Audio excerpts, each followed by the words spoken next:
Bom, fica meu boa noite lá para o Nolan, voltou direto para cá, para nós do estúdio. Estamos com o professor Oscar Vilhena, além da nossa roda de analistas, professor de Direito da Fundação Getúlio Vargas. Obrigado pela participação, Oscar.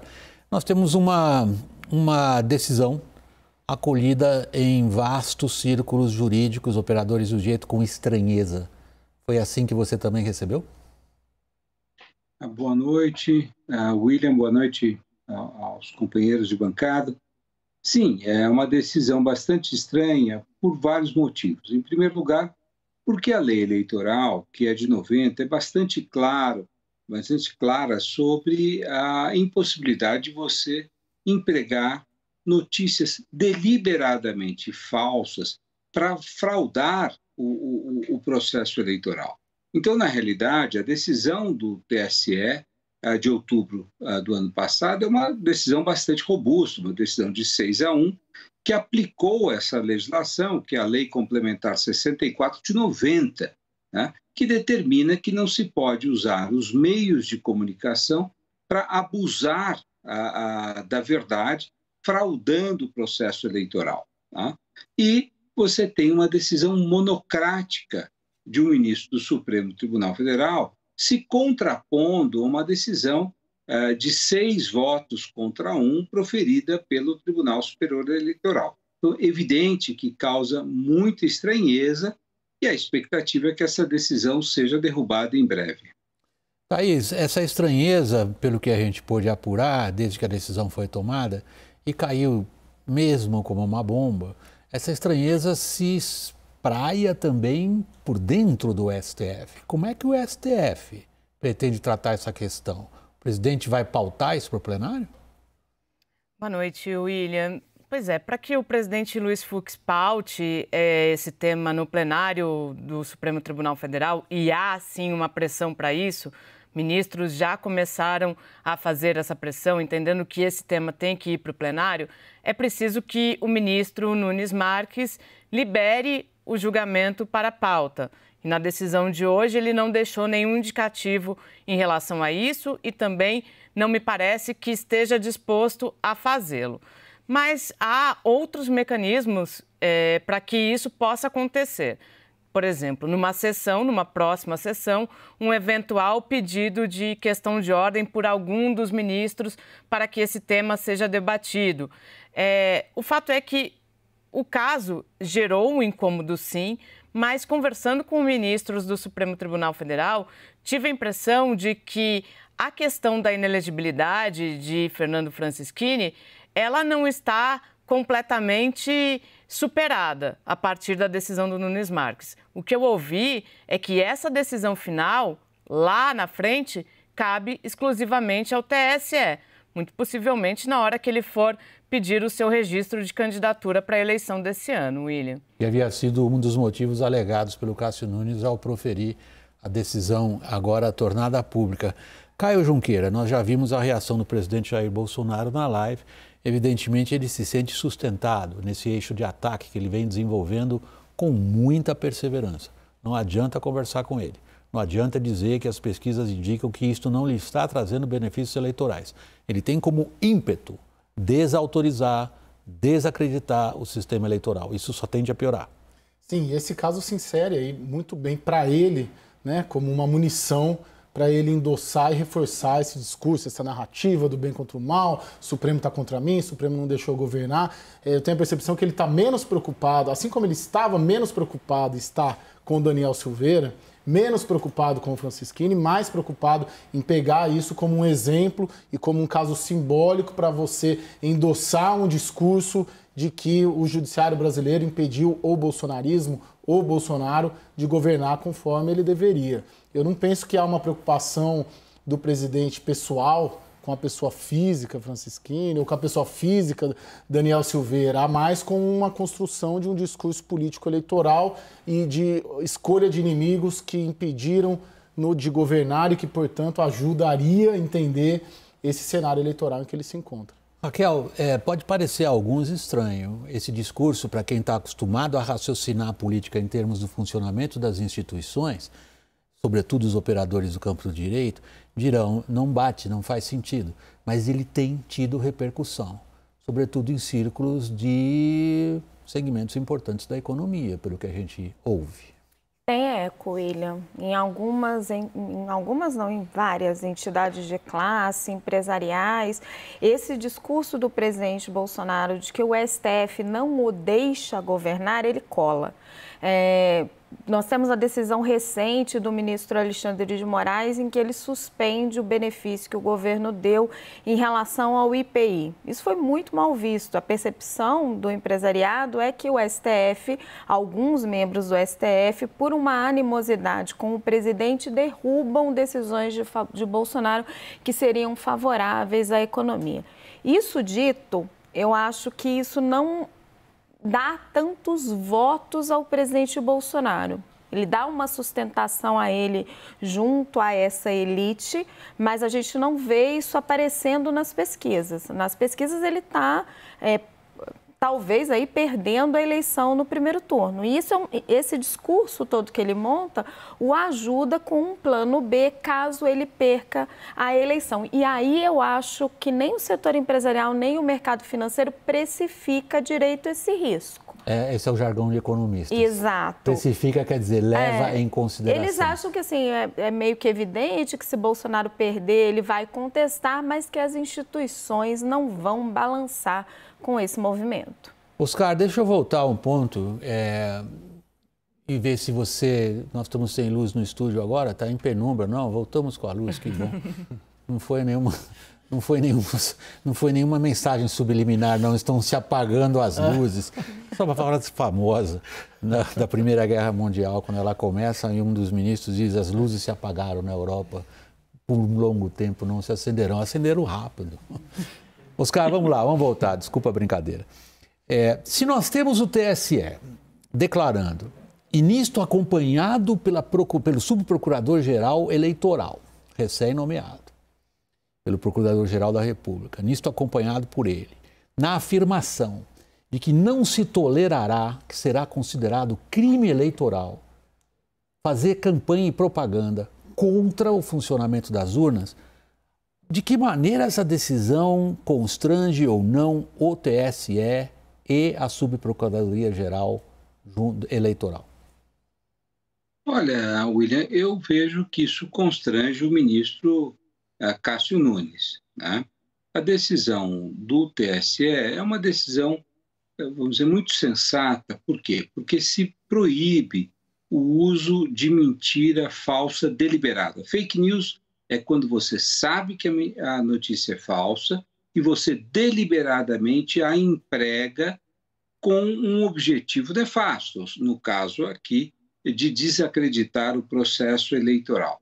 Então, o Superior Tribunal Eleitoral simplesmente aplicou essa legislação que diz respeito ao emprego de medidas de mentiras deliberadas nos meios de comunicação para aqueles que são utilizados pelos meios, vamos dizer, sociais da internet. Foi isso que foi empregado pelo TSE. Então, não há nada de equivocado na decisão do TSE. O ministro Nunes Marques, ao conceder uma liminar, suspendendo essa decisão, ele coloca a sua autoridade em xeque. Eu tenho certeza que o Supremo referendará a decisão do TSE. Eu concordo com os argumentos que foram colocados aí pela bancada, que esse caso nada mais é do que uma oportunidade para o Bolsonaro de polemizar com os tribunais, de polemizar com o TSE e buscar desacreditar aqueles que estão conduzindo o processo eleitoral brasileiro. Como está caindo no STF o Cássio Nunes Marques? A gente ouve às vezes que está, digamos, deslizando para um certo isolamento, Thaís Arbex?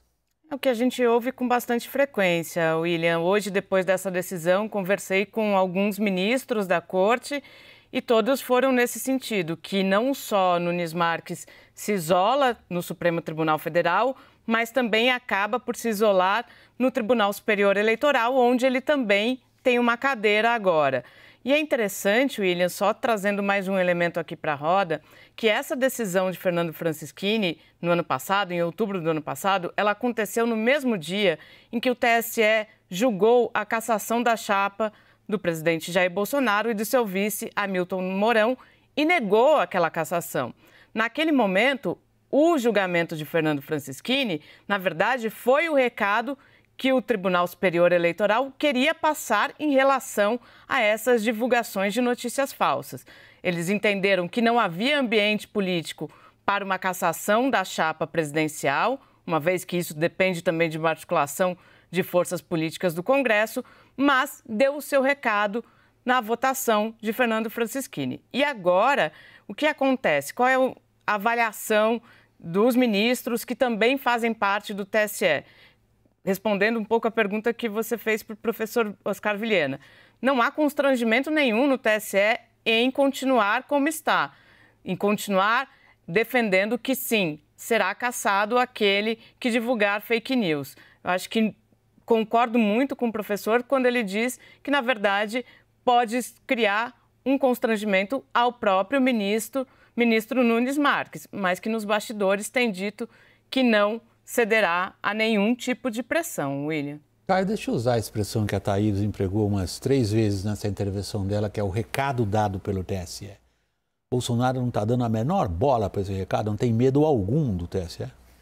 Eu tenho a impressão que ele utiliza as oportunidades que o Supremo e o TSE lhe dão para criar, eu volto na minha primeira resposta, para criar um discurso político. Está tendo um movimento que caiu junto com essa decisão do Nunes Marques de reaproximação, liderado pelo presidente do Supremo, Luiz Fux. Eu não diria reaproximação, mas tentar de alguma maneira levar o Bolsonaro para dentro do Supremo Tribunal Federal, isso nas próximas semanas, para tratar de questão eleitoral e principalmente para que o respeito ao resultado da urna seja dito. Então, uma coisa é a retórica, a narrativa, o discurso que ele cria. Mas esse movimento precede ou sucede a decisão anunciada hoje pelo Nunes Marques? É um movimento que antecede. A decisão do Nunes Marques veio depois. Então, você acha que prosseguirá esse movimento que você acabou de descrever, esse esforço do presidente do Judiciário, do presidente do STF, Luiz Fux, sim, de buscar algum tipo de acomodação? Sim, sim. Ele tem sido manifestado isso entre interlocutores, e não só com o presidente Jair Bolsonaro, mas promoveu uma série de reuniões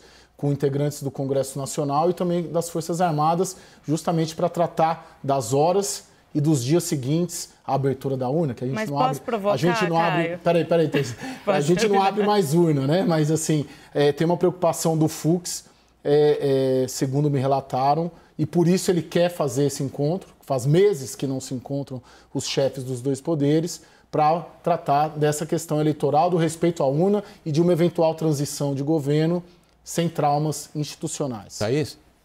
Minha provocação é de que pode até fazer uma foto bonita, mas o presidente Jair Bolsonaro faz questão de dizer todos os dias, e disse agora há pouco, por exemplo, fazer críticas todos os dias a quem de fato comanda a Justiça Eleitoral e vai comandar a Justiça Eleitoral. Entendo o papel do presidente do Supremo Tribunal Federal, ministro Luiz Fux, mas a gente tem que lembrar que o mandato dele à frente do Supremo está acabando e que, muito provavelmente, ele não terá articulação ou força suficiente para fazer com que essa ponte entre o presidente Jair Bolsonaro e quem de fato vai comandar a eleição, ministro Alexandre de Moraes, se estabeleça e haja qualquer tipo de bandeira branca em relação ao processo eleitoral. Posso passar para o Oscar agora, Raquel? Pode, William. Oscar, tivemos o caso não muito tempo atrás, no qual o TSE, por exemplo, inocentou a chapa Dilma Temer. O TSE é visto pelas forças políticas como um tribunal importante, ele é o juiz das eleições, afinal de contas, mas não como um tribunal superior com toda, digamos, o ímpeto de caçar chapas, de caçar o mandato de um presidente da República, por exemplo. Algo mudou nessa percepção? Eu entendo que não. O TSE ele tem sido um tribunal bastante consistente do ponto de vista da aplicação da lei eleitoral. Né? No caso da chapa Dilma Temer, né, houve um voto muito desconcertante do ministro Gilmar Ferreira Mendes. Né? Mas o padrão de comportamento do TSE tem sido o de proteção do sistema eleitoral. Tá? E esse caso Francischini foi um caso muito claro, porque o que ele está dizendo é que esse modo de comportamento de determinados setores da política brasileira, do emprego sistemático de mentira deliberada, não será aceito. Tá? Então, eu entendo que hoje o TSE tem um alinhamento muito forte com o próprio Supremo Tribunal Federal. E aqueles que presidem o TSE têm demonstrado também uma enorme consistência, quer dizer, o ministro Barroso, o ministro Fachin e o ministro Alexandre têm dialogado e irão manter a mesma postura. Eles têm assumido, eu sei que você é muito próximo da política alemã, né? Aquilo que na política alemã se compreendeu como a democracia militante, né? Uma teoria sobre a função dos tribunais em preservar a democracia, em agir ativamente na proteção da democracia contra grupos que busquem desestabilizá-la. É uma teoria bastante antiga e que tem funcionado na Alemanha quando grupos radicais buscam desestabilizar a democracia.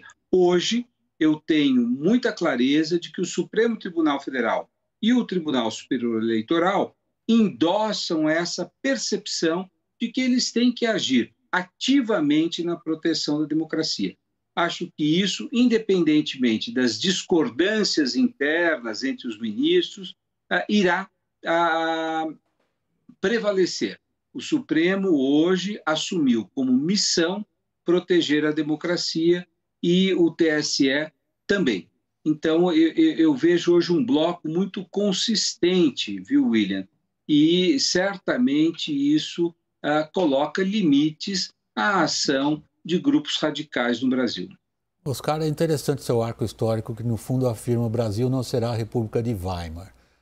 Thaís, para encerrar a nossa roda, nós temos um embate de forças políticas. Pelo que eu consigo interpretar das suas intervenções, da Raquel, do Caio e do professor Oscar Vilhena, essa decisão de hoje ela é estranha, mas não altera fundamentalmente essa, digamos, correlação de forças, nas quais, para tomar as últimas palavras do professor Oscar Vilhena, o sistema de tribunais superiores vai enfrentar Bolsonaro. É exatamente isso, William. Não altera, não há nenhuma disposição em alterar e há, voltando um pouco na primeira intervenção, há a sensação de que, na verdade, o movimento contrário parte do ministro Nunes Marques, que o restante das duas cortes estão completamente alinhadas nisso que o professor nos detalhou muito bem, a defesa da democracia. Só um parênteses, mas quando pôde enfrentar, não enfrentou, que foi no julgamento da cassação da chapa de 2018. E o parênteses que eu queria dar é que eu acho que o Bolsonaro conseguiu o que queria, que era usar a decisão de Nunes Marques como argumento na maneira como que ele está se colocando eleitoralmente. Não adianta o que os outros disserem, está posto. Professor Oscar Vilhena, nosso boa noite, nosso muito obrigado pela disposição em participar da nossa roda. Thaís Arbex, Raquel e Caio.